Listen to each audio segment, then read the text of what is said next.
Hey, what's going on? It's Bill Burr, and it's time for the Monday Morning Podcast for Monday, November 11th, 2019. Oh, do I sound happy?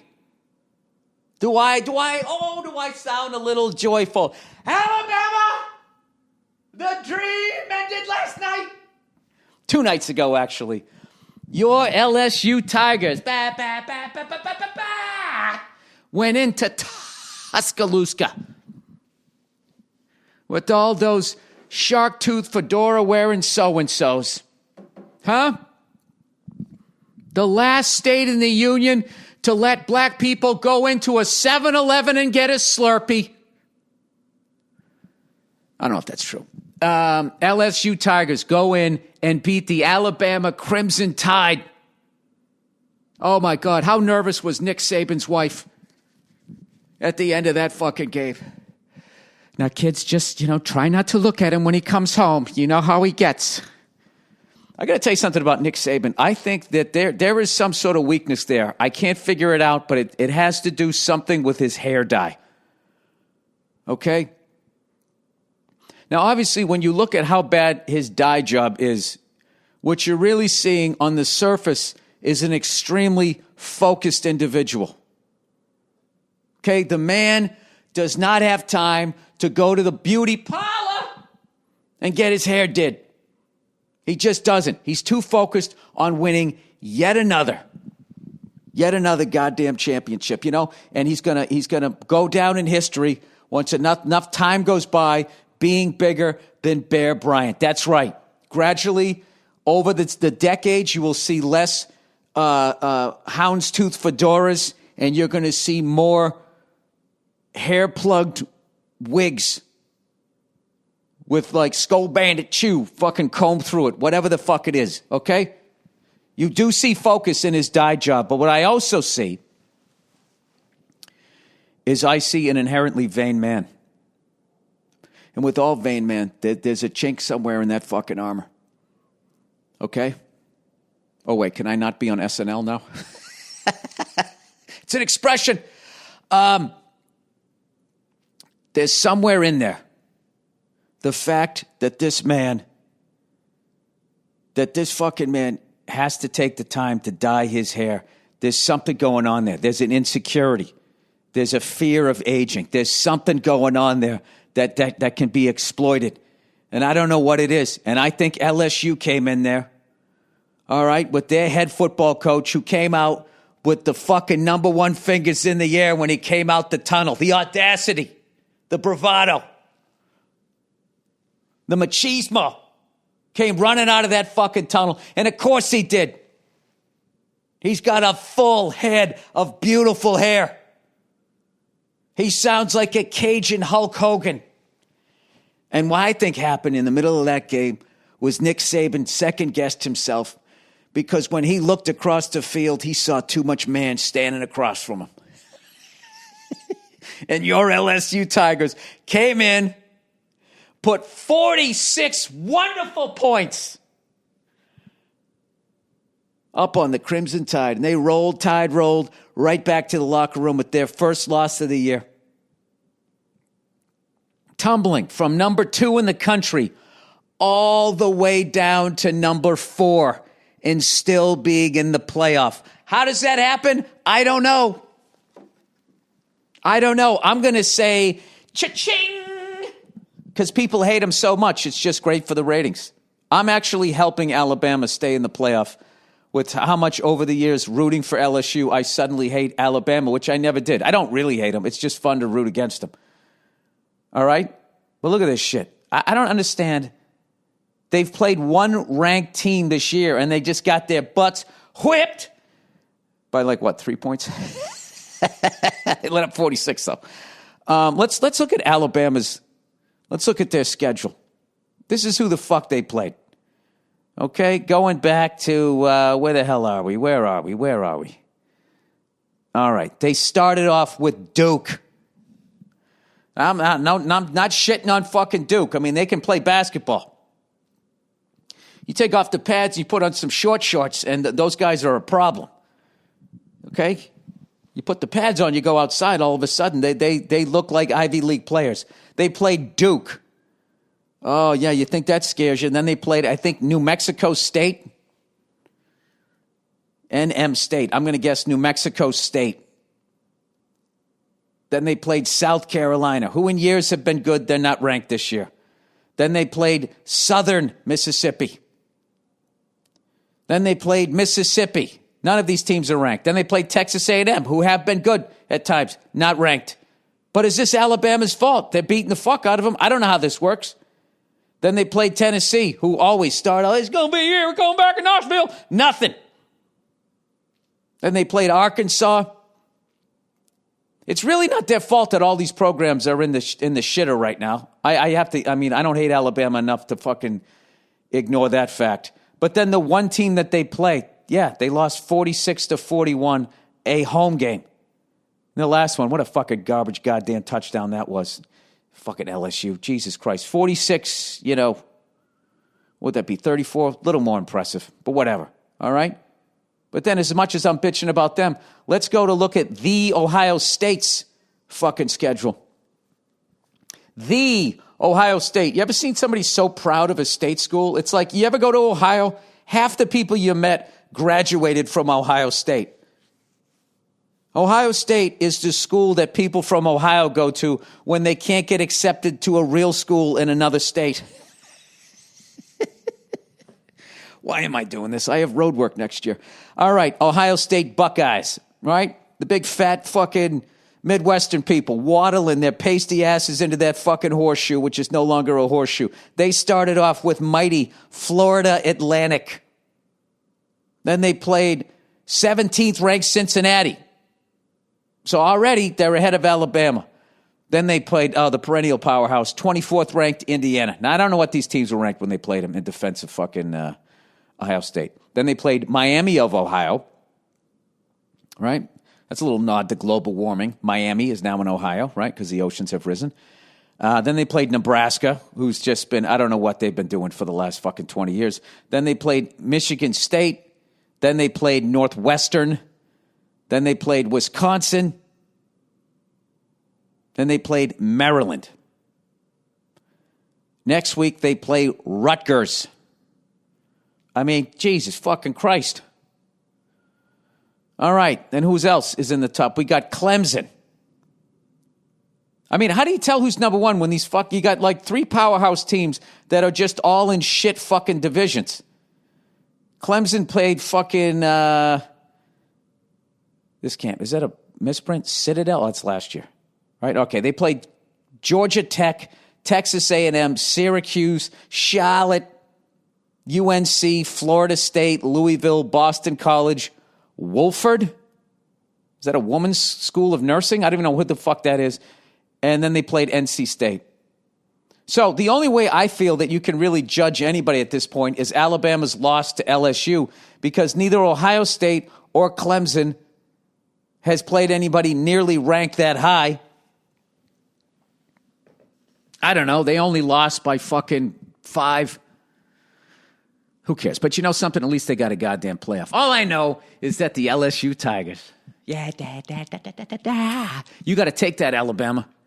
You can try and shake that off with your stupid.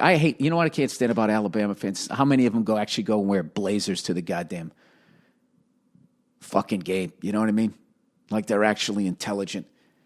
You know what I mean? Walking there with their khakis and their fucking loafers like those fucking TCU people I saw at the Rose Bowl all year. That fucking thing. There is actually, I will say though, with all the attacks on white privilege, it is nice to see some people that are still proud of their white privilege. I do. There is something, I find it funny on one level where I was just like, I wish all of these people would walk into the most feminist fucking school ever and come in and have no idea about any of their new theories on how we should live in a society. All right, I'm almost out of breath here. I was so fucking excited. I watched the game in Boston, and then I went over to do the Comics Come Home. Dennis Leary, 25th anniversary. Dennis Leary, Cam Neely. Amazing night. Pete Holmes, Joey Yannetti, Kelly McFarland, Bobby Kelly. John Mulaney. I know I'm going to forget somebody. I did say Lenny Clark, right? It was an amazing show. Had such a great time. Eugene Merman came down to hang out. It was great to see him. It was just awesome. That's what I love about that gig is not only the people that you work with, there's always a couple of people that come down and hang out. So it was really cool. Anyway, so I went there to fucking watch, of course there's like fucking a quarter left and I have to go run over to go do this show. So I go in there and I'm like, fuck, there's got to be a TV. There's got to be a TV in here, right? We're in the fucking Boston Garden. There's got to be a TV. And I walk into where the whole crew's eating, and there are 8 glorious flat-screen TVs in this kitchen area, and they all have on the USC, like, Arizona State game or whatever. Jesus Christ. I don't know. Who the fuck is a fan of fucking USC is beyond me. Somebody said to me one time, he said, you know something? They are the most corrupt football program historically in college football. And I kind of got to go with that, where it's just like anytime if there's a scandal that involves more than one school, they're always going to be that other school. They have had some very scoundrelish behavior over there. So I'm like, guys, can we please put on the LSU-Alabama game? Right? It's a pro football town. Nobody seems to give a shit. It took like 15 minutes before they finally got it on. My buddies were sending me videos of all the fucking scores. I was convinced that Alabama was going to come back and beat them because they always seem to do that. And then they turned the TV right as Alabama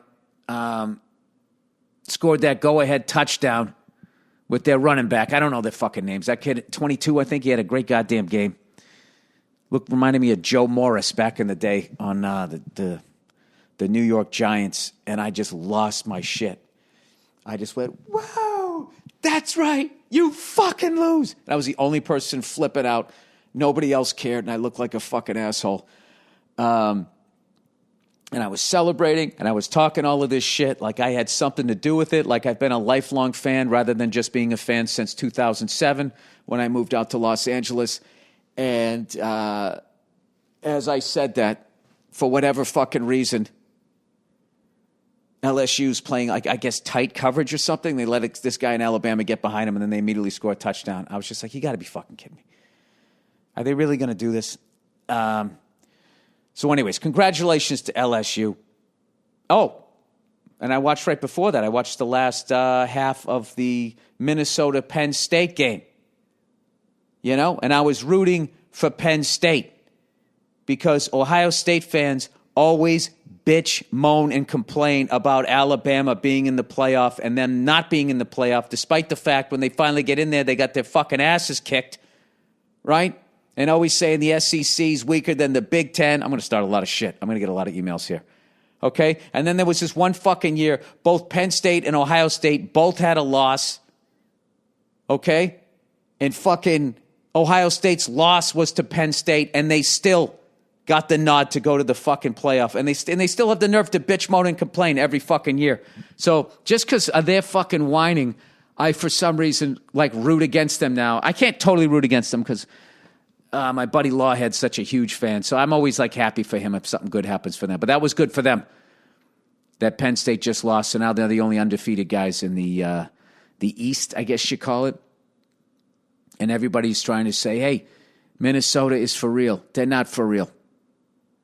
I'm sorry, they're not, okay? They're like doing well for Minnesota. They are undefeated. Oh, Jesus. Here comes a fucking very polite, angry letters from Minnesota. Come on, dude. We all know. Fucking they would get fucking smoked by an SEC team. SEC is still where it's at. I still think Alabama beats Minnesota. I still think that LSU could beat Minnesota. I still think both of those teams could fucking beat anybody else in the Big Ten. Ohio State, I don't know. We'll see. We shall see. But what would be fucking great is what if LSU plays Ohio State in the college football championship game, and the recruit that they wouldn't let start, who's now gone down to LSU, I love how Alabama was giving him shit, saying you're free agent that you got. It's like, well, you could have got him, Alabama. God knows you fucking sign everybody else, you fucking greedy cunts. It is ridiculous how much I'm into college football this year. I don't understand it. It's phenomenal. So, congratulations to the LSU Tigers. Here's the deal. I'm going to read a little bit of the advertising here, and then after that, I have a special guest that I'm bringing onto the podcast. But I wanted to do this person justice, so I had to get the LSU shit out of my fucking system. I got it out. Oh my God. I mean, it was worth losing to him the last fucking 7 years just to see that fucking in fucking Tuscaloosa. Oh, I love it. I love it. And they're all fucking making excuses now. Well, actually, we still make college playoffs. With your fucking houndstooth fucking PJs you've been crying in all night. All right. Let's read a little advertising. Oh, look who's here. Honey. Giving holiday gifts is great. Overspending on all those gifts is definitely not. So why spend more than you have to? Finding the lowest price is easy if you have Honey.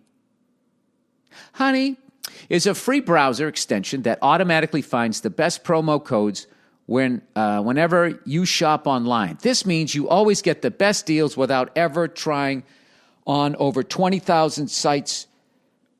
What? This means you always get the best deal without even trying on over 20,000 sites such as, what does trying on mean? Amazon, eBay, J.Crew, Sephora, Expedia, Target, Best Buy, and more. Honey has found its over 10 million members, over $1 billion in savings.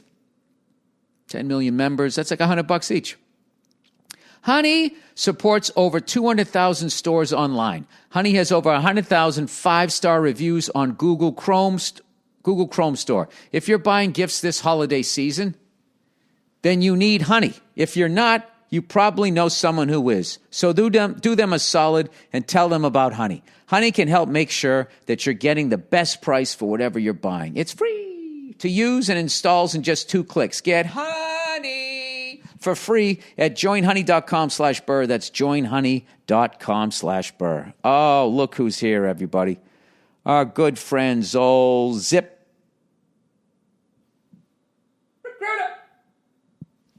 Hiring can be a slow process.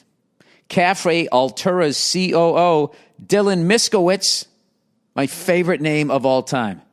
Dylan Miskowitz. Fading back to pass. He hits him over the middle. It's Dylan Miskowitz. He's at the 20, the 10, the 5. Needed to hire a director of coffee for his organic coffee company, but he was having trouble finding qualified applicants. So he switched to Zip.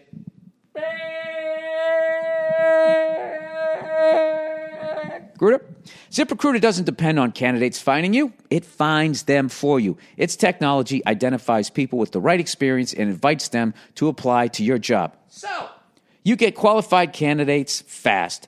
Dylan posted his job on ZipRecruiter and said he was so impressed by how quickly he had great candidates apply. He also used Zip candidates rating feature to filter his applicants, so he could focus on the most relevant ones. And that's how Dylan Miskowitz, that's how Dylan found his new director of coffee in just a few days. Director of coffee? It's a great job to bring up at a high school reunion. What do you do? Oh, I just got hired by Dylan Miskowitz to be director of coffee. Oh, yeah? You working at Starbucks? With results like that, it's no wonder. I'm in charge of putting all the filters in all the machines. With results like that, it's no wonder 4 out of 5 employers who post on ZipRecruiter get a quality candidate within the first day. See why Zip is effective for businesses of all sizes. Try ZipRecruiter for free at our website, ZipRecruiter.com/Burr. That's ZipRecruiter.com/Burr. Zip.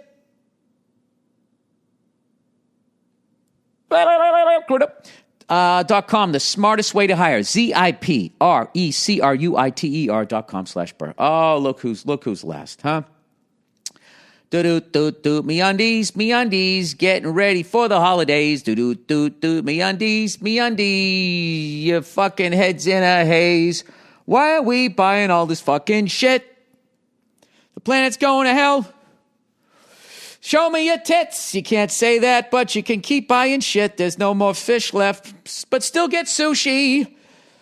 All right, MeUndies. It's officially the holidays, and people are shopping for gifts.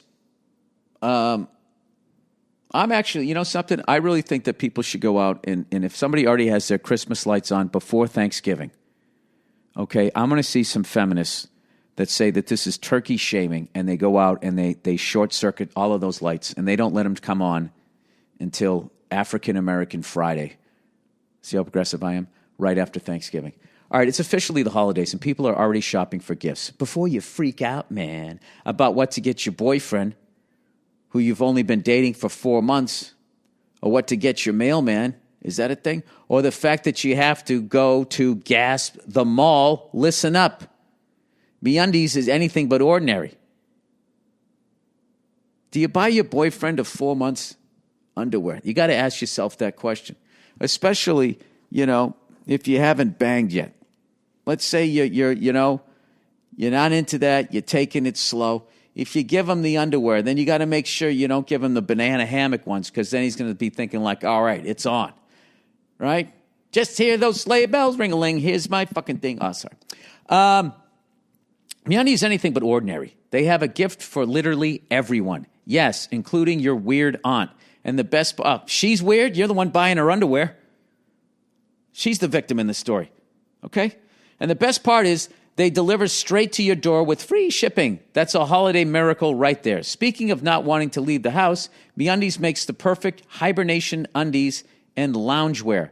Whether you're looking to mash undies with your boo this cuffing season, or just wanting to cuddle up with your favorite furry friend in a onesie, MeUndies has you covered literally. I might get my wife a onesie. Their fabric is 3 times softer than cotton and often sizes extra small. Hey, MeUndies, I don't want any fucking onesies, by the way. All right, I have enough shit. Okay?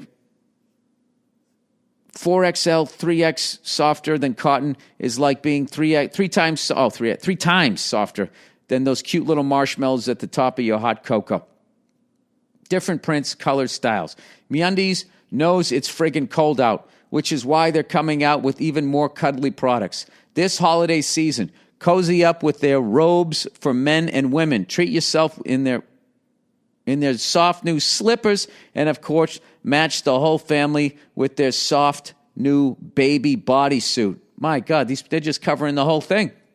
They do everything. MeUndies does everything but come over to your house and light the fire in the fireplace before anybody's going to be like, what, burn your house down? What kind of read was that? All right, MeUndies has, number 2. With brand new holiday prints, come on, Bill, and cozy new products, MeUndies has your gift for literally everyone. MeUndies has a great offer for my listeners. For any first-time purchasers, you can get 15% off and free shipping. This is a no-brainer, especially because they have a 100% satisfaction guarantee. To get your first 15% off, to get your 15% off your first pair, free shipping, 100% satisfaction guarantee, go to MeUndies.com/Burr. That's MEUNDIES.com/Burr. All right, slow show announcement. I'm going to be performing at the Mahalia Jackson. Remember that commercial a long time ago? Mahalia Jackson, the queen of gospel or something like that. Mahalia Jackson Theater of the Performing Arts in New Orleans on January 9th and 10th. Gee, why would I be down there on that weekend? Wink, wink, nudge, nudge. Pre-sale, Tuesday, November 12th. The same day The Mandalorian comes out. I'm in Star Wars. All of these years of making fun of it, and now I'm in it. And now I'm promoting it. You see? See what the business did? They suck you in, and then they silence you. Star Wars comes out tomorrow, The Mandalorian. This is the Star Wars, if you're like me, you always wanted to see. All right? You can tell by the trailer. No Ewoks, baby. I don't even know if that's true. Don't listen to me. I don't even know what, I just know what Ewoks are because I've heard enough people complain about them. All right, pre-sale is Tuesday, November 12th at 10 a.m. The CST code Oh, sorry, 10 a.m. Central Standard Time. That CST was something. I was trying to figure out what that was. Ah, God. Promoting tickets while not selling them all at the same time. That's what I'm doing here right now. I'd like to go, but he sounds too stupid. Do I want to listen to that for an hour? All right, the code is Burr, B-U-R-R. Pre-sale Tuesday, November 12th at 10 a.m. Central Standard Time. It's on sale to the public Friday, November 15th at 10 a.m. Central Standard Time. Link will be shared on socials or go to Ticketmaster and search Burr. All right? That is the big deal. And I'll tell you right now, I'm going to leave a pair of fucking tickets for the Cajun Hulk Hogan. You know? But I know he's not going to use them because he's going to be too busy preparing for the national championship game. Right? No? You guys don't believe me? Well, I'm going to do it. Ed Orgeron. Am I saying his name right? Okay. All right. With that, I'm going to take a pause here. It's not going to be a pause for you guys because it's just going to click right back on while I wait for my guest to show up here. And I'm going to go eat a sad salad because I got to get back on it. I got to get back on it. Old Twinkle Toes. I got to stay in fucking showbiz shape. That's what it is. You know, you don't think there's body shaming for a toxic white male? Well, there is, ladies. Okay? So why don't you go trim your clams and have a little empathy for once in your fucking lives. All right, when I come back, I have a guest. Stop. All right, and just like that, I am back. And as promised, I have a very special guest, one of my favorite comics on the circuit. Is that what they call it now? Out there on the circuit. The absolutely amazing Jessica Kirson, who has a new stand-up special done with All Things Comedy, that wonderful company, called Talking to Myself, that comes out December 6th on Comedy Central. Jessica, how the hell are you? Well, I have a special coming out because of you. No, you don't. You have a special coming out because I'm sick of going on after you, having to get my head together to figure out what I'm going to talk about. So I'm hoping you blow up on this and you get the fuck out of the clubs so I can go down there and relax. Oh my God! If anyone can follow me, it's you. No, I got to be honest. This is widely said. It's like you need a game plan to go on after you. You do. Yeah, you're one of those, you don't like take a night off. You just go up there. You're like she's going to hit a lot of double plays, but she's going to hit good 48 home runs every. You swing out of your cleats. I'll tell you what happened. I used to take it down before other comics so that they would feel better and not have to work hard. And then I was like, what the fuck am I doing? Right. You're being a people pleaser. Well, because I was always wondering, why did it take so long for, why were all these other comics, God bless them, getting specials before you? I don't know. Because you were being nice. Yeah, maybe that's part of it. But I really feel ready now. I don't know if I would have a while ago. Like, I just feel so ready for it. Yeah, no, I think you're going to blow up. And selfishly, I'm hoping that's happening because I'm a huge fan. And then also, you're going to make our company look good. I know. Like, you produced it. Where do you find these nuggets? Where do you find these people? It's like, well, they're right fucking there. You guys just don't seem to look. You know what? I have to tell you, this should make you happy, that I have had so many comics say to me... I got to turn this chair because my neck is fucked up. What's wrong with it? I try to make my daughter laugh, and right now, she's loving the double take. And at 51, doing the double take, as much as I love to hear her laugh, is really fucking my neck up. So I got to make sure that I'm just... That is so sad that that's how you heard. I mean, it's a beautiful thing, but it's really... Like, I'd love to tell you I fell off a motorcycle or something I know, cute. Something exciting. No. Or I was benching, hundreds Well, that's how I fucked up my shoulders. From my benching? buddy just turned 40 or 41 today, and he's doing a classic thing that I did when I started to get old, and you start fucking freaking out. And he was just going like, dude, I'm going to get in like the sickest shape. He goes, I'm going to try to run a 5-something 40-yard dash, right? Yeah. And it's like, I told him, don't do that, dude. You need to come up with a workout for your age, because that's how I fucked up my shoulders. Was I got back into the gym, and the big thing when I was a kid was 225, putting up 225, because you had two fucking 45s on each side of the bar, and it looked cool. So I was like, I'm going to get back to that. And I had already fucked my shoulder up and didn't realize it. So I started off with just like, I was literally like 135, 140 pounds. And the first 3 times I brought it down, I felt this burning in my right shoulder. So I'm from the 80s, no pain, no gain. I kept going through it, and my shoulder's been fucked up since. And I finally rehabbed the right one, and now my left one, you know, is I mean, I should have rehabbed it a long time ago, but it involves, like, rotator cuffs involve incredible patience. I know people who've gone through it. I don't have. I know. I don't either. Most people just say fuck it and they go get like an operation or something. They get it like that is what most people do. Yeah, I'm but not to doing go that. get physical, it's a lot. Oh yeah, they always take out these little balls. Yeah, I hate it. It makes me bands. feel very uncomfortable. I have to tell you, when they're like, okay, 1, 2, like I feel like someone's Just touching me. I know that sounds weird. You have lumbar support. Yeah. Well, who even knows what lumbar is? I guess know. it's a back thing. It is. But let me tell you this before I forget, because it's very important. All right. So many comics from LA and New York have said to me that what you did for me gave them so much hope. I told Mike Bernalina Really? that. It's Nice. Well, it wasn't I hear just it me. Constantly. Not you. I'm just the pretty Mike. face of that company. Yeah, over you there, are. pretty You're the most bald, handsome. orange face. Yeah. You know what's funny? I actually took a meeting recently, and I was pitching, you know, what we're doing, you know, out there doing my little song and dance in LA, as you do. And I was trying to describe our company. And this woman goes, I swear to God, she goes, oh, so you just find like a bunch of weirdos and you kind of... Weirdos? Yeah, and then she kind of caught herself. She goes, well, not weirdos.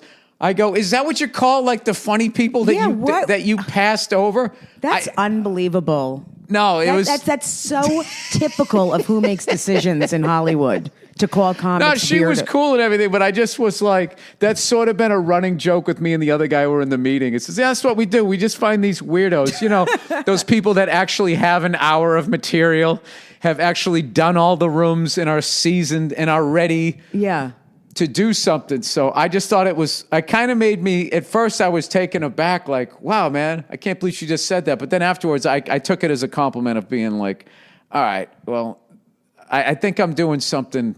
I think we're doing something right here. You are. Well, we had service. Verzi, and then we had Ian Edwards, and they both smashed it. And then now we got you coming out. And what I love is all we did was just try to find the funniest people, our most favorite people that for whatever reason hadn't gotten a special yet. And then we were like accidentally progressive. Look at us. I know. Huh? I know. I mean, you really, with me, you got pretty, it's good. Yeah. Yeah, I fill in stopped a lot shaving of my boxes. legs. That's how progressive I am. By the way, I fucking went up last night here in New York. Oh my God. Where? I did the Stand, and then I did New York Comedy Club, and I'm doing those places because I find when I come back here, if I go to the old places, like I don't know what about New York and Boston, it's the same way. I go there because I started there so long ago, because some of my friends are just not there anymore, either literally have passed on, quit the business, or just don't do stand-up anymore. You go in, you know, and you can't help it, but you look for a familiar face and they're not there. It just makes me depressed. So I wasn't going to go down to the clubs that I always go to. So I the Stand is new. New York Comedy Club is new, right? So I went down there, and I went downstairs, and there was a woman on stage, and I could just hear the way the crowd was laughing. I was like, what's going on with this show? And they go, they said something was built around a podcast.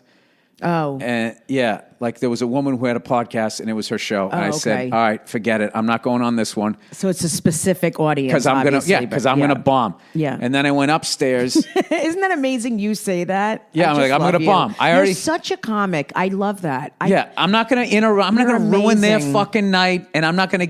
Most people don't care. Yeah, I'm not doing that. So then I go upstairs, and they have like the in the little lunch hall there in the back of the club. I go, could I go up here? I did that the other night. I interviewed it's Artie fun. Lang. It's amazing on my podcast. But that one was like the Indian comedian showcase. And it's like, all right, so now what? I'm going to be the toxic white male who comes on this show?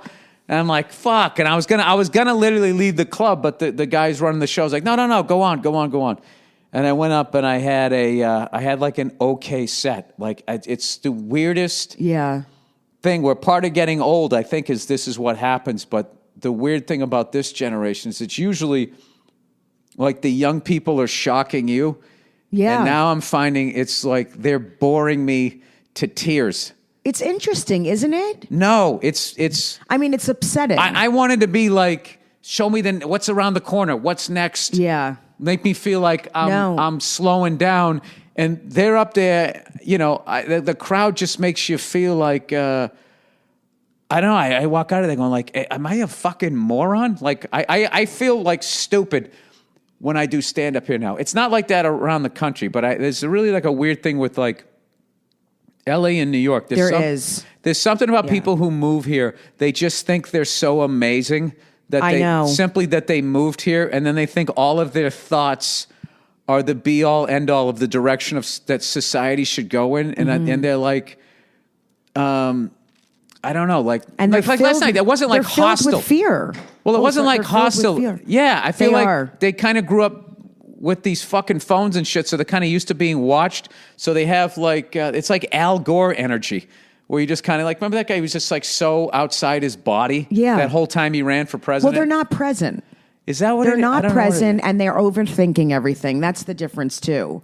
Like, I feel like people used to just sit and really just be in the comedy show and listen. And I feel like they're overthinking things. Like, they're thinking about what you said. It's like, no, just be there and just have fun and let go. Yeah, I'm saying something stupid here. Right. If you think about it. Oh, I laugh every time when I'm making some dumb face or doing like a character and they're just staring at me trying to figure me out. I'm like, you're never going to figure me out. It's not possible. It's like, I'm an idiot. There's no layers here. Yeah, nothing. There's nothing to figure it out. I'm just being a fucking idiot right now. How long ago did first of all, where'd you start? Here in New York. Oh, you did. And I busted I'm talking open mics for years. I was like from the Boston Comedy Club age. And I started in 99, so 20 years. There you go. And I just worked hard from the beginning. I loved it. I love it now. I don't love it as much as I used to because of how everyone is so crazy and divided. Well, I think if you do stand up here, it's a little, or if you do stand up in LA, it's a little like I don't know what it is. Like the whole thing.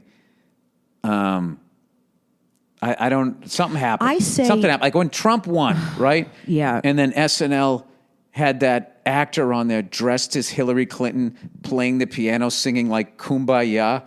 I was just like, what the fuck happened? Like this show, they used to be like, they were like anarchists. I know. They weren't aligned with the political party. And I'm not singling out that show, but that show is such like a juggernaut and it was just like, wait a minute. So are they trying to suggest that like Hillary Clinton's like a decent human being? I mean, none of these people are. Yeah. And like that was, I felt like that was the angle of that show back in the day where it would sort of make fun of everybody. But it's sort of like, I felt that they were saying, hey, we all voted for Hillary and Hillary's a saint, almost religiously, like by playing this religious song. Mm-hmm. I mean, maybe I missed the point of it, but when I watched that, I was just like, what the fuck? And really, most people are in the middle on so many. I mean, I even am. Like, if people look at me, I'm a woman. I'm a little older. I'm married to a woman. Like, they think I think a certain way, and I don't. Yeah. I think that's why so many guys start following me once they see my act or hear me on a podcast. They're like, oh, she doesn't think like I'm not overly liberal. No. You know, well, it's weird. If I'm in fucking New York, people think I voted for Trump. And if I go to like Nebraska, they think I voted for Hillary. And I'm like, I didn't vote for either one of those fucking idiots. So, whatever. But I don't want to sit there like, I mean, it's just, I don't know. I always get on this fucking stupid subject. I feel like I'm feeding it, so I should stop. But so this latest hour, tell us about your latest hour of stand-up. Like, how did you, throughout all of those years when you should have got a special and you didn't, right? What would you do with all of that? Like, how did you handle that material? Well, I did a bunch of like TV spots where I did some of the material, a lot of it. But I mean, that was the one. I don't compare myself and get bitter. Thank God. I don't go there. I'm not like, well, she got this and that person. But did you ever? Well, I mean, the only thing I did really was with specials. I was like, what the fuck is going on? This is crazy. I should get a special. This is like, yeah.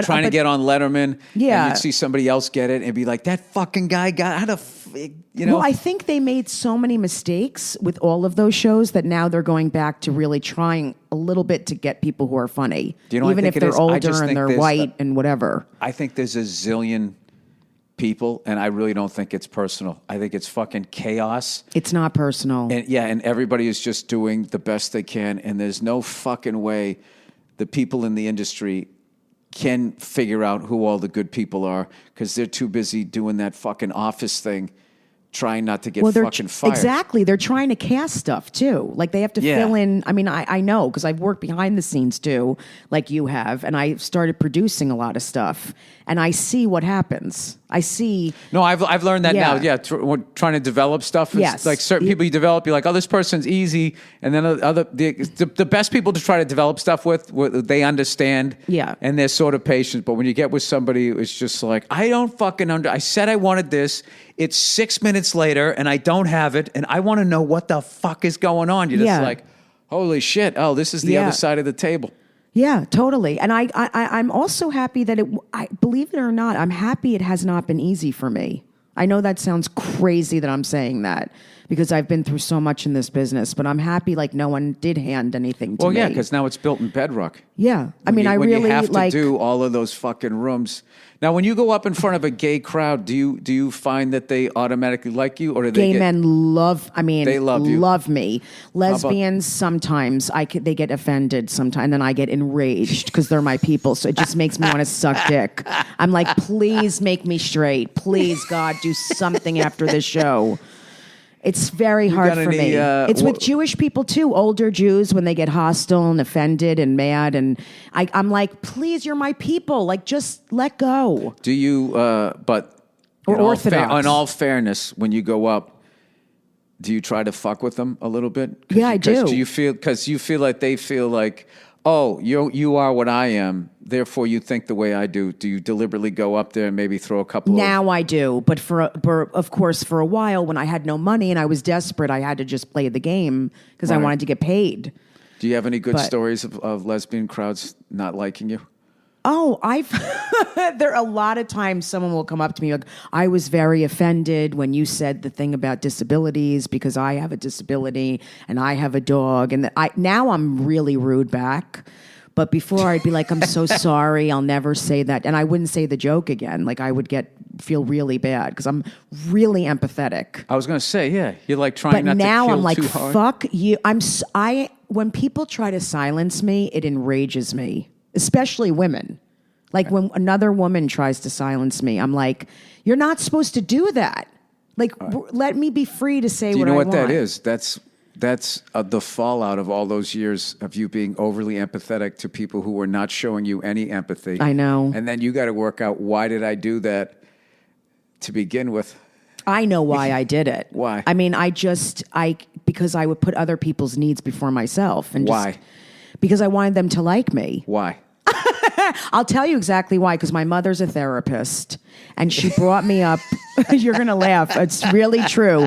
Anytime something happened with someone, it was my fault, and I had to look at what I did to make it happen. She fucked me up that way. I'm serious. Right. I mean, she meant well, but like, our teacher once threw a brush at me or something, and I told her, and she's like, well, what did you do to make that happen? Why did he throw that at you? What did you do to it? So I've never, Didn't you see always the signs, blame myself. His building rage? No. I'm saying that's what she would say. Yeah, to you. right. Oh, right. You don't know what he's gone through, and he's had a hard time. So I literally, my entire life was brought up like that. Yeah. I used to be the way you were. I know. And my thing was, everyone was fucking with me my whole life. Yeah. You know, I had fucking orange hair. There was nowhere to hide. I used to do a bit in my act how I hated punk rockers. You know, when they would dye their hair and they thought they were rebels. It's like, dude, you can wash that out. Like, this is a fucking life sentence, you know? Yeah, you're like, you can just take the staples out of your face, yeah. Go back to your brunette hair and just slip back into the Matrix anytime you've had enough, right?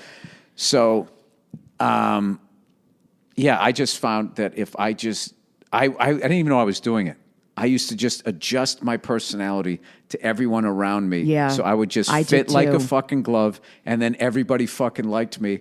And then meanwhile, I wasn't speaking up for myself. Yeah. I wasn't sticking up for myself. And then the friends that I had, not all of them, but a lot of them were like, oh, this person likes me because I do whatever they want to do. So It wasn't like a real friendship. They find you. Those people find people like that. I say they're like child molesters. They go to a park and they can see the kids. They can, manipulate. Yeah. There are a lot of people who can find people like the way we were. Well, because what it is, it's you're the only. There's such assholes. Yeah. The more empathetic you are, if you wield it just with there's no governor on it. Yeah. Your chances of meeting the biggest asshole ever are exponential because you are literally the only person that will tolerate their bullshit. That's exactly right. Right. So I saw a lot of that growing up, and then I did it, and then somewhere in my late 20s, I became one of the angriest men on the earth, I feel.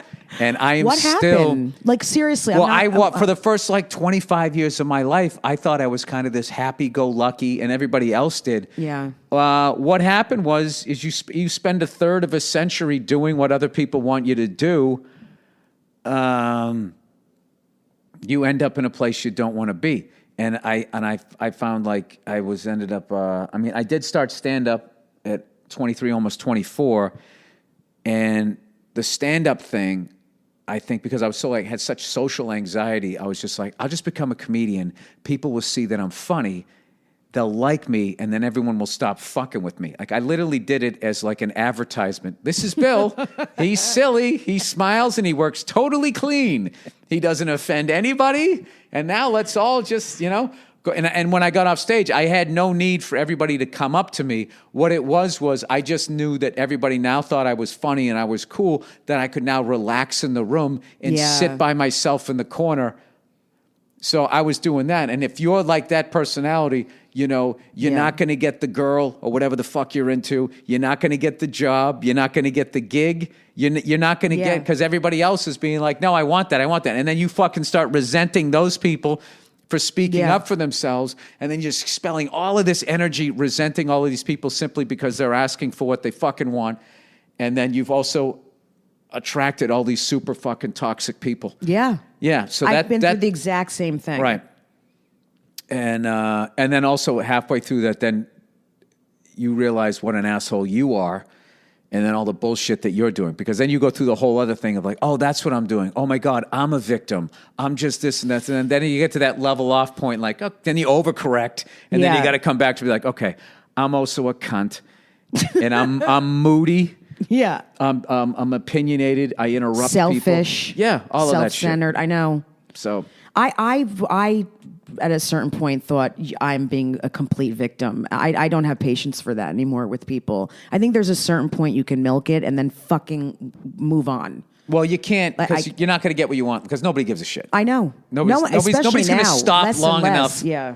People will pretend, it's really hard for you. Can I ask you, as a woman comedian, do you feel it's harder for you guys to take the mic out of the mic stand than a male comic? No, I don't feel like it's harder for me. I actually feel like... Did you even hear what I just said? Oh! I'm literally fucking with you. You're so self-involved. I literally go, is it harder for you guys to take a mic out of a mic stand?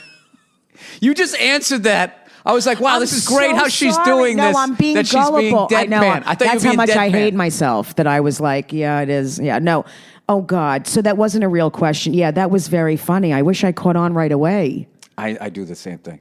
No, I just find it funny, like all of that. It's harder for me. It's harder. This is harder. It's just like, I always look, I'll sign off on it's harder, but I don't sign on that you have it easy. Everybody, it's hard. The whole fucking thing is hard. There's some people who have it more hard. That's it.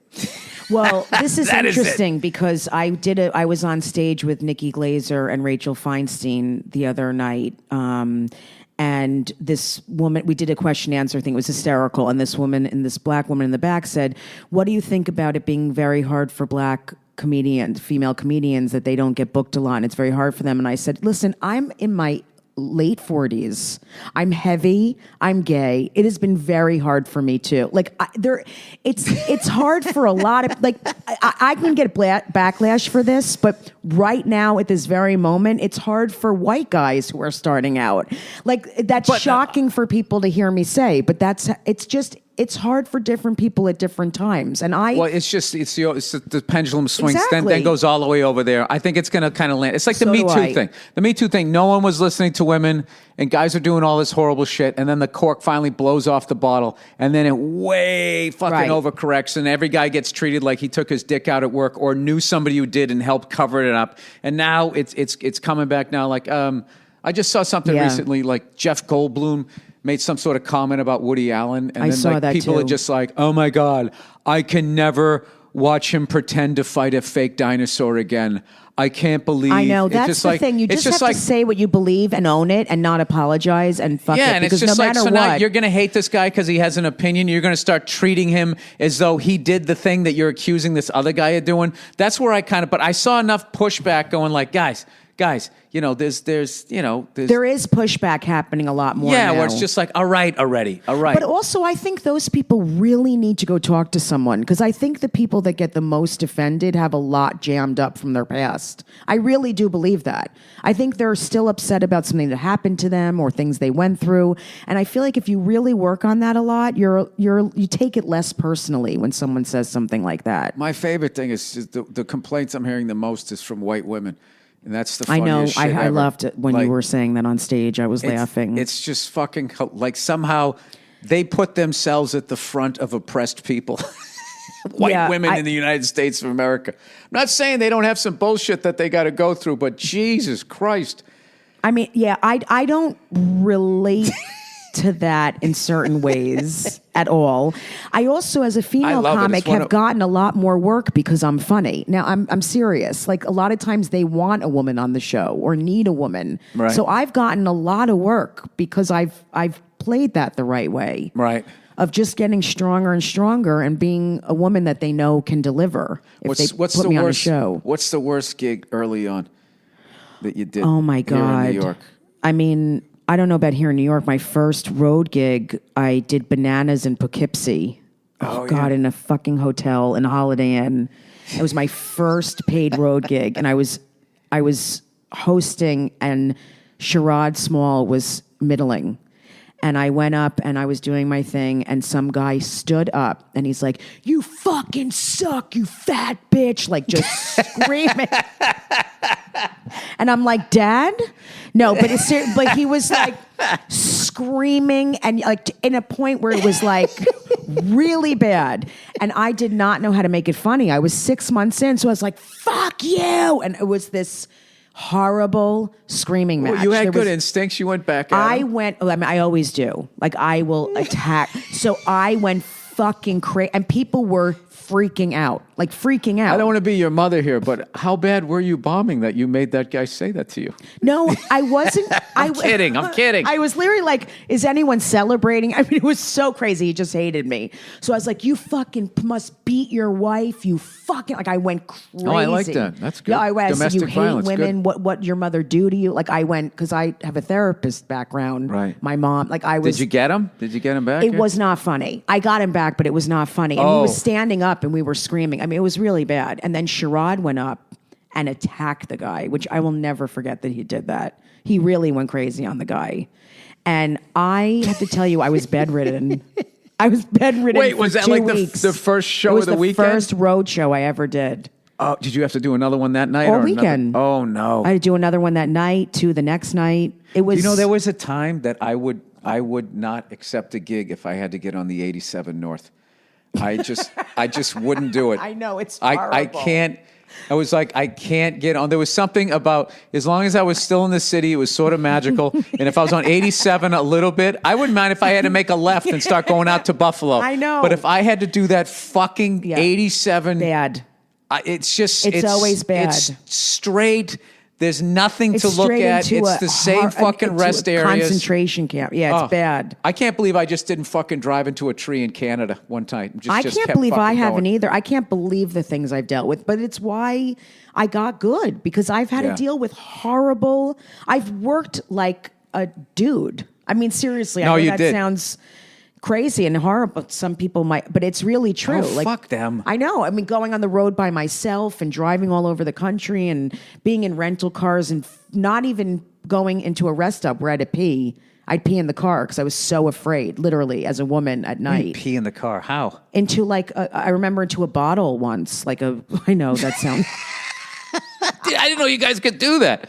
Well, it was The like degree a of Tupperware kind of difficulty thing. for you is way more than me. It was a Tupperware thing. It wasn't like a soda bottle. That's what I would think. Like a casserole But dish. I was freaking. It was my grandmother's china. No, I was really petrified to get out of the car. I understand. That makes sense. But this I'm is the one glad thing I that did all that. I really am. This is what I said to one guy one time when I was talking about trying to understand women and their fear when they walk around. It's like, you ever watch, as a guy, when you watch one of those behind-the-scenes prison things, Yeah. and you think, how the fuck would I go in there and not get raped? And it's I like, know. And it's like women kind of have to do that at different points during the day. Yeah. Like at night, stopping off at a rest area, getting to an elevator with another guy by yourself, like shit like that. And then they were like, oh yeah, I guess that is true. Yeah, it is. I mean, when I'm walking, a lot of times I think someone's walking behind me. Do you feel like that? If I ever feel that way, I think they're going to club me over the head and take my wallet. Yeah, I think they're going to rip my pants off and just impregnate me. Yeah, like, which is way worse than than losing a purse, right? Yeah, I don't want yeah. to speak for you. I don't know want about to that. Mansplain. Yeah. I don't know. If the purse matches your outfit, what are you going? I mean, is that a toss-up? First of all, I don't wear a purse. I wear a handbag. What's the difference? Well, I've never said, "Can you get my purse?" I'm male that way. I don't use the word It's a purse. handbag? Yeah, or a bag or something.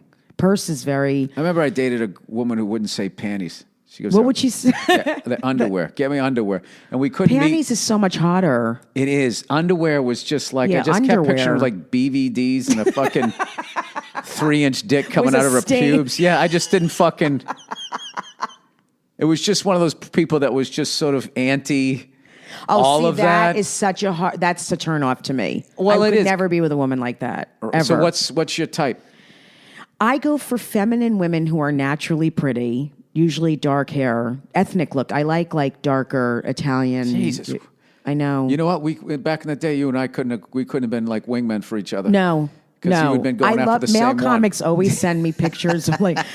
Actually, a comic showed me a picture at the cellar the other night. He's like, "You want to see a picture of the girl?" And I thought it was going to be like a sexy picture of her just like making a face. Oh no, it's a guy. It's gonna be a close up. It was a close up of her pussy and asshole. I'm like, this is too much. I Yeah. don't need to see that. I gotta admit, I always thought like that was one of my complaints about the way porn was always shot. What? There was never enough time on her face enjoying it. It was like an anatomy class. It's like, I get it. His dick is in her. You're so right. And then it's just like, for the most part, because the lady's goods are internal, I'm really just looking at the undercarriage of a guy. It's like I felt like I was watching I love like the word some undercarriage. I don't know why. It's like it was oddly like the Industrial Revolution meets like fucking. The thing that was missing was like a smokestack polluting I the know. local area. So that was like my thing when I would watch Yeah. it. It was just at first, then, but that's the danger of porn is you just watch it for a while and then you're like, oh, now this is boring. Then you got to move on to the next You want thing. So, some kind of buildup. I know. Like you see their face one second, the next second it's covered in like black tears and semen. Like it's like, can you show me what happened in between? there's no arc. No, I know. That's what it is. It's yeah. just like. And it ruins sex for a lot of people. I really also don't like those porns where it just starts and they're already fucking. It's just like, I don't want that How did they either. meet? What happened? Well, I don't like the ones either where they have the camcorder on the girl and like, so tell us when she's like, I'm 16, like she's 34. And Oh, she's that's like, the I'm worst. 16. You know what Would else you I like hate? to suck dick? Don't you- Yes. And it's this whole fucking interview. I don't want that. No. I also don't want to go right to it. The porn TED Talk. No, it's like the old Calvin Klein ad. My one I hate is when there's a dude banging a chick and then there's another dude talking shit with the Oh, I camera. Like, because he doesn't have the courage to fuck her on film or doesn't have an on know camera exactly dick. what you're talking and it's about. just like, will you shut the fuck up? Yeah, you want that dick, right? Huh? You want that. Like that's what he'll say to the girl. It's who's like sucking. I it's know. like the robot him is fucking her, and he's like bedridden or something. I've never been. But here's the thing: I've been trying to like totally clean up my act. Like I quit drinking almost a year ago, and now I'm trying to cut back on cigars. I kind of pretty much boy. have cut the porn watching way down. And it's been this really challenging thing. It's very hard. Because then what it ends up, it becomes like this thing of like, so I'm just going to take on every day. I know. You have to feel everything. And deal with what the fuck it's bringing to me. Like I don't understand, like to sit there, you know, there's emotional eating, there's fucking watching porn, there's getting fucked shopping. Yeah, there's all of that shit. Gambling, work. Right. Working out. I mean, you could put it in anything. Yeah. So I'm sitting there going like, you know, so yeah, and you can literally spend a lifetime hiding from whatever the fuck it is that you could maybe then try and fix. I always say there's 4 garbage cans and 3 lids. Like there's always one thing that's brewing for me. I have to like fucking look at. Like if I'm not drinking or doing drugs, I'm not smoking cigarettes, I'm not eating, I'm not gambling, like I'm flirting more. Like it's just... There's always something that I have to look at. Don't you feel like it's just, you just need, once you find out what a rush is, you kind of like, it's almost hard to go like 24, 48 hours without feeling some sort of heightened thing. And when I was sitting there, like, thinking about my life being like, I didn't really start going out and hanging out with my buddies, my beer drinking buddies, you know, back in the day in high school till I was like 17. So I spent a decade and a half like straight edge, you know, just because I was a kid. Yeah, that's why probably you started doing, like, wanting to party. No. But I mean, like, I was able to handle that then, and it wasn't a problem at all. But once I found out, like, what a release going out, and, you know, and drinking, like, when I started 4 Budweisers, that's all it took. I remember, like, during, like, midweek, I would start to feel like, oh, man, I'm getting fucking hammered this weekend. I can't fucking, like, I was going out to get shit-faced. And I just think that there's a thing that once you do that, because there's a couple comics I know that have never drank, never did drugs, you know, and they're like my age. But that's impressive. Yeah, but then, you know something, then they tend to be like womenizers, but I don't think that's the worst thing. As long as they're practicing safe sex and they're not fucking hurting anybody, I don't think going out and banging a bunch of fucking women is necessarily... I don't either. I mean, that's... the worst thing. I think if you're not hurting anyone, it's fine. Yeah. And you're being careful, but... They should teach you how to do that. Yeah. How to not hurt somebody. Because they don't... Because I have a lot... Like, I heard a lot of people come just out of being an idiot. And I just wish that they taught you... I know. Like, Isn't two it things, hard? to respect the opposite sex or whatever the fuck you're into, and then how not to hurt them.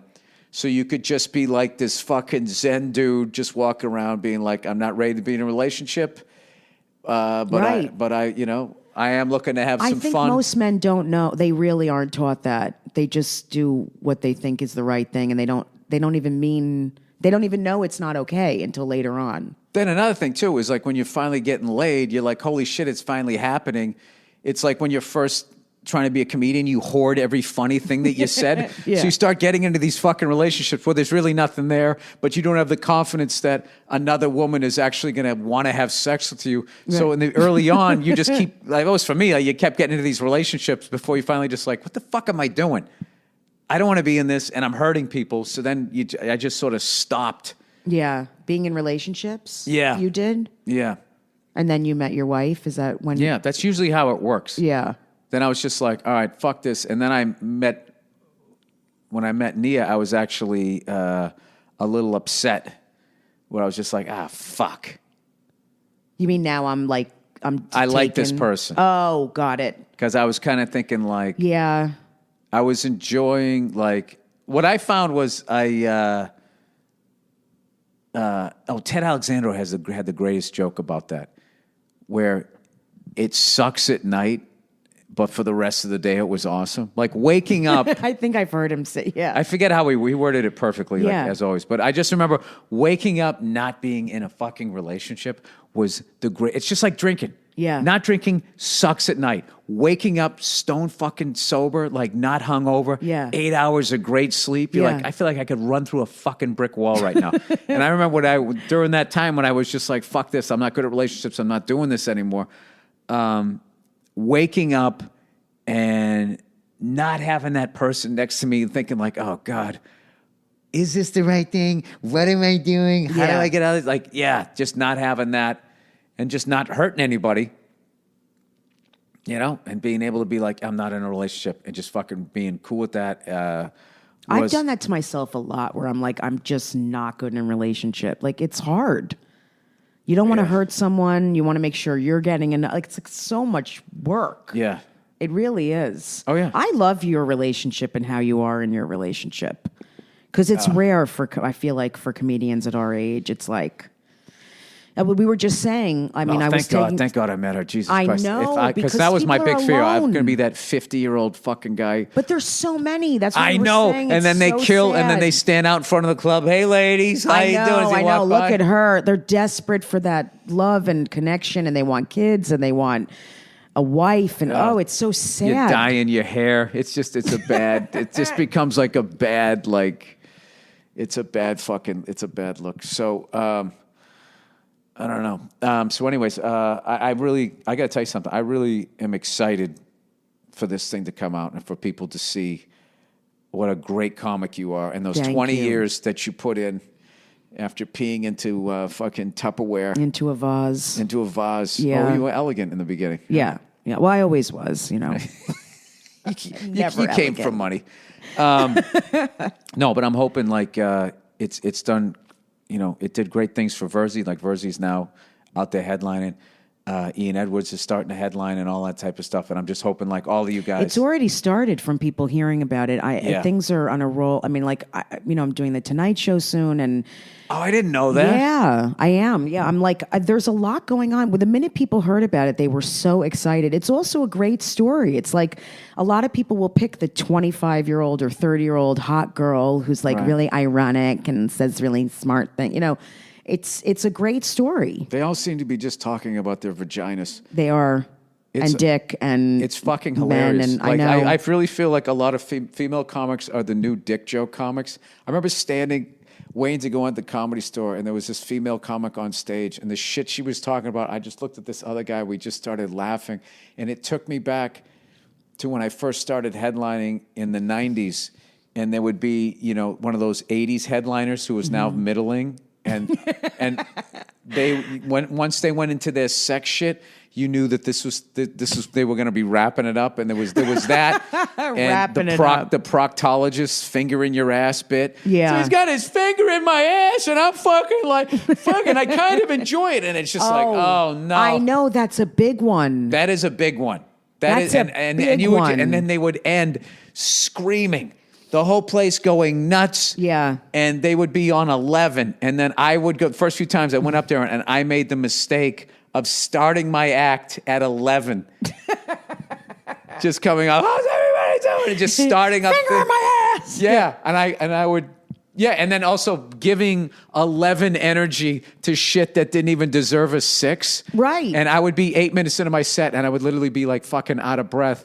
And, I forget who the fuck finally told me how to handle shit. He was the one who, I think it might have been Jeff Ross or somebody told me. Yeah. Because I used to watch Jeff follow these really high energy guys. So I learned that you have to start way beneath their thing and then, it takes about 5 minutes and then build back up again. But I remember some of the fucking shit I had to go on after. I know. It's unbelievable. Dude, Louis C.K. told me a story one time. He had to go on this guy's closing bit. He played the national anthem with fart noises, and it was an actual orchestra playing it, and then he was farting like the fart noise, and the guy was making the faces, and he said it was People must have been screaming. it was bedlam, Yeah. bedlam, and he had to fucking go on there and follow that. I got to get him on here and have him fucking tell that story. I have to tell. Well, he was very complimentary to me. He saw me 6 months ago and said, "You're really one of the best comics there." I mean, it was really sweet what he said to me. Well, there you go. Yeah, there you go. I don't. I mean, there are a lot of female comics who don't just talk about that, and they're fucking killer. But I just was in LA, and it was really common there. It was. I think I'm really not trying to common shit there. on No, I don't I'm think just you saying, are. There are a lot good ones that do don't. that. The good Right. ones don't. There's but a ton there that is do. a lot That's real. of it's yeah, I get it. Yeah, I mean, and You it's put also, things in there. It's easier. I'm going to be honest. When I go up and do that kind of stuff, it gets big. It's easy to talk about. Do you know why that's why I never really did sex jokes? Yeah. because the level of like laughing that people would do, and then like nothing in my act could follow. Like you can't start with sex shit. I found that you couldn't do that. So No, you can't. My own thing was the only thing. Anytime if I would do something like that, it was also my Catholic upbringing. I was a bit of a fucking prude, I think. But I always loved the comics. Some of my favorite comics did kind of do stuff like that. But like as long as there was like because I think some people get branded dirty who aren't dirty. I do too. Like I remember early on in the Boston scene when Joe Rogan came up, and there was all of these fucking guys who he blew off the stage. Really is what it was, and then he had left town. So then they were talking all this. Oh, he was just filthy, blah blah blah blah. Yeah, that's blah. what they do, right? And then I remember I saw Joe at the Kowloon, and I'm like, this guy's brilliant. Like his Tiger's fucking bit. Now, if you want to just be like, just throw everything into a bin, okay, that is a sex joke. But the performance, the point of view, right, the sound effect of the fucking tiger. I mean, that was like a face melting bit for me to watch. And then even like his throwaway stuff. Yeah. He said he had this joke. I feel like I hate doing people's jokes, but this was like 20 years ago he did this joke. Yeah. He did this joke. He said, you ever have a woman give you a hand job? He goes, it's like brushing your teeth with your left hand. And that's like one of those things like, okay, technically that is a dick joke, but that is a brilliant fucking joke. And where I was in my life right then was like, those were experiences that I had. And that was the worst. It was almost worse than not having sex at all. It was worse than not being touched. Yeah, it was that bad. And he put it so perfectly and so quickly, like the way a Stephen Wright could, but it was like it had to do with sex. So these guys, I see all of that shit. I mean, if it's dirty just to be dirty, then it's not funny. Right. But dirty stuff, I don't even consider people dirty. Unless if you're being dirty just to be dirty, just to annoy the shit out of people. That's my favorite comedy. Then that is fucking hilarious. If you're trying to really offend people and you're doing it for that reason, I'll die laughing. I saw Bob Zamuda do the Andy Kaufman character there. What the fuck's the guy's name? I always forget the character's name. It's one of my favorite. Tony. Wait, no. Oh, I know what you're talking about. I know. My brain's fried. So is mine. So he went up there and he was doing this fucking bit, and he was going to sing a song with the band. And he was, and most of the crowd was so young they didn't know who the character was, and he was just annoying the shit out of everybody. And then he goes, this song is dedicated to the American Indians. And then he just starts naming tribes. He goes, the Sioux, the Crow, Arapaho, Blackfeet. I can't breathe. A minute later, Apache. Yeah. He just kept fucking going. I was crying. I know. I've done that with Gilbert Gottfried, where I literally have almost thrown up from laughing, where I've opened for him years ago and he would just torture people at Caroline's. Like half the crowd would walk out. He literally played with the microphone once for like 10 minutes. Do you know how long that is? Like he would not stop trying to adjust it. And he wouldn't say anything. And people were like, what the fuck's going on? Like, and then half the crowd was screaming, laughing because they understood him. But that kind of shit makes me laugh harder than anything. I mean, can you pick a harder road in comedy than doing that? Like, I've been a crowd-pleasing jackass since the fucking beginning. I can't believe, like, I used to watch Patrice fucking walk rooms, and, like, I don't think I've ever seen more joy on his face. Yeah, because you realize even when they like you, it doesn't mean anything, and when they don't like you, it doesn't mean like nothing means. I think anything. there was like a power in that, where like no matter how much you try to act like you don't give a fuck, when you would like walk a room. But my thing is, I always used to think if somebody left, then the fun was over. The key was make them want to leave, but just enough that they didn't. So then they had to keep listening to you. Yeah, they look tortured. I like when people are afraid to leave when I'm going off on that. Yeah, that's the best. What do you have for people who want to see you live before your special drops here? Do you got anything coming up the next month? Yeah, if they go to jessicakirson.com, Kirson, it has my whole schedule. I'm at the Stress Factory in Bridgeport Thanksgiving weekend. Oh, yeah. And then in Jersey. whereas where I'm from. So that's awesome. And I have a ton of stuff coming up. If they just go on my schedule, it's all listed there. All right, beautiful. Well, I'm such a huge fan of yours, and I'm so happy that we got to get in business together. Me too, and I moved my podcast to your company. Oh, you are? Did you know that? Yeah, I did not know that. I told you, I'm just a pretty face over there. Yeah, my podcast is Relatively Sane, and I just moved it to All Things Comedy. All right. Well, next time, because I got a quick run here in New York. Next time you come out to L.A., bring you a little. Oh, just come by ATC. I will, and we'll knock one out. Yes, all right. I can't. All right, wait. Jessica Kirson, December 6th. Comedy Central, Talking to Myself, one of the best out there that you need to know about. All right, thank you for listening. Go fuck yourselves, and I'll check in on you on Thursday.